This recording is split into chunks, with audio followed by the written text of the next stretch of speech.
It's not the length that counts. It's the girth. Hey, how's it going, guys? Ricky Summer here, and today I've come back in time to talk about Star Wars Squadrons. But first, a message from our sponsor. Vice Galactic. What's your pleasure? We deliver. Alright. I've been hanging out for this one, Star Wars Squadrons. Not just because it's Star Wars. I mean, we all like Star Wars to some extent, to varying degrees. I like Star Wars. But the real clincher here, the thing that got me the most excited, is the fact that it's a competitive dogfighting game. I mean, how long has it been since we've had that? Look, listen, let's talk about Elite Dangerous just for a hot second. CQC, the arena in Elite Dangerous, where you could get into the little ships and shoot each other, that was freaking great. I love that. I would play that almost every day in the place of the full game of Elite Dangerous, happily. I really enjoyed it, and I was quite good at it. But no one plays it anymore, so like you can't get a game. So here comes Star Wars Squadrons, and I'm like, I'm pogging out of my freaking gourd for it, because here's a competitive game that I might actually be able to be competitive in. Because listen, you give me a joystick, and I'll make some magic happen. Alright, so Star Wars Squadrons, what's it about? 5v5, Empire versus the Rebellion, TIE Fighters, X-Wings, intercepty things and some other ships and whatnot. There's two game modes, a dogfighting mode where it's just 5v5, nothing fancy, and you just keep, when you die, you spawn back in and you have to accumulate a number of kills within a certain time limit. As simple as that. It's actually, I really quite like it. I was not expecting to enjoy the basic shitty mode as much as I do, but it's fun. It doesn't take too much time. Like, maximum amount of time it takes is 15 minutes, which is great. The more busy you get, the older you get, the shorter games do become more valuable. And so it's nice just to be able to jump into a TIE fighter, and I am a TIE fighter boy. The Rebellion can get frelled for all I care. But it's nice just to be able to jump into a TIE fighter for 10 to 15 minutes, which was generally how long each game went for me, and just shoot some individuals and just feel good about yourself, just to make yourself feel better as a man. It's a beautiful thing. And then you've got the signature mode, they're calling it, the fleet battles, and you have to get to level 5, so you have to play maybe 4 or 5 just dogfighting matches before you can actually unlock fleet battles. But the fleet battles are actually a little cooler, a little more fun than I was expecting. They are equally as short, which is very nice. So it's fast paced, it doesn't take too long. It's 2 capital ships, then 2 frigates on either side, and then the occasional corvette shooting in from either side, and you have to defend your own ships while taking out the other ships, and it's a little back and forth. The game actually has this tug of war momentum system, whereby when you're losing, it'll announce hey yo, go defend your ships, because now you're losing and you're essentially in enemy territory, and then if you stay there, you're probably gonna get shot down really quick. So it's nice. It's not just mindless shooting whatever you can see. There is a little bit of strategy to it, and I imagine if you actually were communicating with your squad mates, yeah, that's gonna happen. You could probably get some decent plays going. Additionally, there's also pilot and ship customization, which is all cosmetic, and then you can actually unlock meaningful other options. I don't want to call them upgrades, they're side grades, they're different loadouts. So you can actually create your own loadout. So swap out the main cannon, you can swap out the engines, you can swap out the hull, countermeasures, utility items like repair kits and whatnot. It's quite nice. So you can actually customize each of your ships and set up your own loadouts and have it fly and play the way you want, which is quite nice. The cosmetics, I think, as of release are quite shallow. There's really nothing too exciting there, in my opinion.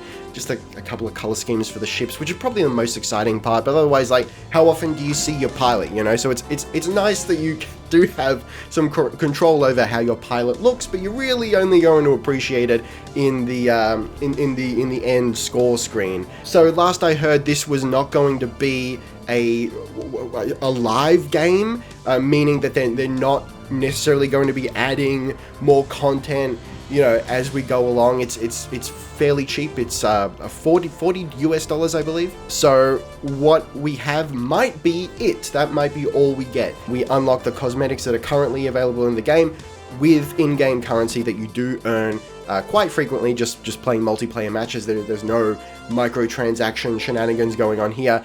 So it's very possible that what we see is what we get, and that's it. And then once we've unlocked everything, it's just going to be padding your stats and just like, you know, ranking up, getting that career profile, looking, you know, real schmick and fancy and dominating the skies. I guess playing around with different loadouts and playing around with all the ships. There's 4 different ships on either side, you know, like a main fighter, an interceptor, a bomber, and a utility ship. The two sides do play differently, which I really quite like. Like I said, I'm an Empire man. I like flying TIE fighters, and that's not just because I like the look of the TIE fighter and I like the Empire's uniforms and I like being a bad guy. It's quite literally because the TIE fighter flies the way that I want to fly. It's quick, it's nimble, but not so much so that it's difficult to aim. I have been using a joystick solely to fly, and you might be thinking, yo, Rick, like that's oh buddy, trying to aim with a joystick, it's really not that hard. Like, listen, I am used to dogfighting and whatnot. Yeah, I am. But it really didn't take long to just adjust with. All right, listen, let me put it this way. I have not lost a game yet in Star Wars Squadrons. I haven't. I'm being legitimately serious. Do I have the top score in every game I enter?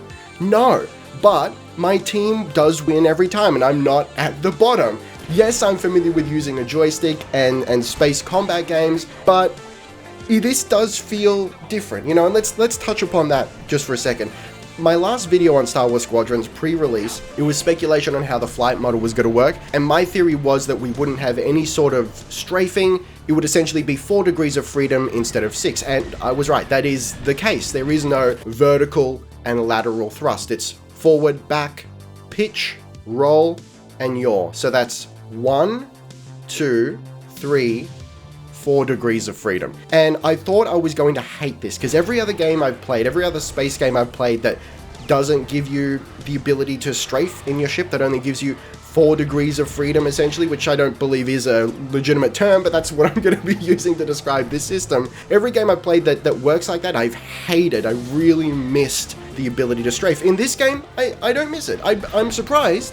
I can't quite put my finger on why I don't miss it, but it works. I think they've done a really good job with the flight model. It feels like Star Wars, and it's fun to play, and I don't feel like I'm missing that strafing. I don't feel like, oh, you know, if only I had it, I would be a better pilot. If I had it and no one else did, yeah, okay, I'd run rings around everyone. But you do have that boost and kind of slide. They call it drifting. I think they made a big deal about it, or maybe I made a big deal about it. Pre-release, the whole drifting mechanic. Honestly, I barely use it. Maybe I should use it more. It kind of depends on what ship you're flying, because it is dependent. Well, as far as I'm aware, as far as I can tell, it is a little bit dependent on how much energy you have in your engine. So you actually have to like transfer power to the engines before you can actually boost and then do the drifting. So I don't use it that often.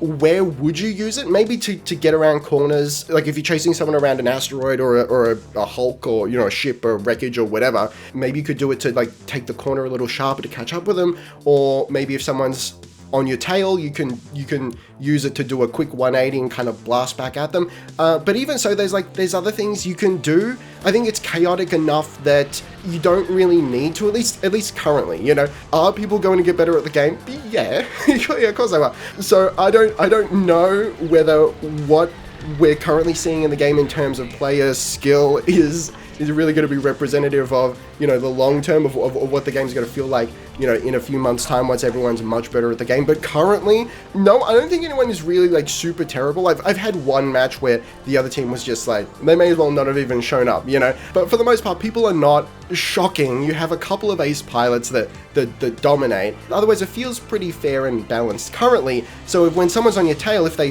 shooting off a missile, you can do the boost. Just the boost. You can like full power to engines, boost, try to outrun the missile. You can do the boost drift and just, you know, try to shake it off. You can also drop countermeasures depending on whether or not you have them in your loadout, or you could try to like weave into wreckage or asteroids or something to try and get the missile to whack into something else that is not you. So there are options, and that does feel good. You do feel like you are in control for the most part. So I feel like if you are just moving constantly, and that's the thing, like it's very hands-on. You can't just be like a throttle to the max and let's waggle around. It doesn't work like that. You know, you have to be managing your power and you have to be managing your throttle. You know, you have to bring your throttle down to the midway point so that you can turn quicker and try and catch those faster interceptors and whatnot, or TIE fighters if you're playing as the rebels. But let's circle back because I'm getting too excited. I'm getting sidetracked here. So the two sides do feel different. They do play differently. The Empire, for the most part, there's one exception. The Empire ships don't have shields, which I speculated on in my last video. It's true, they actually don't have shields. And I quite like this because that's just one less thing you have to worry about. So I would actually recommend that if you're a new player and if you're worried about managing all these things, you know, power management, engines, weapons, shields, plus countermeasures, the boosting, making sure that your throttle is in the optimal position for what you're doing currently. If you're worried about that, maybe jump into a TIE fighter on the Empire side, you know, because then at least you don't have to worry about shields. All you have to worry about is all power to engines, all power to weapons. For the most part, what I've been doing is when I'm just hunting around, full power to engines. You know, I want to get to where I want to go as quickly as possible. When I'm in a dogfight, then, you know, oh yeah, all power to engines, and we bring down the throttle just a little bit so I'm turning faster so I can get them in my sights. But once they're in my sights, all power to weapons, and we you know, go nuts on them. It's really quite satisfying, it is. And maybe that's partially why I don't miss the strafing, because it is quite involved. I don't think it's like overwhelming.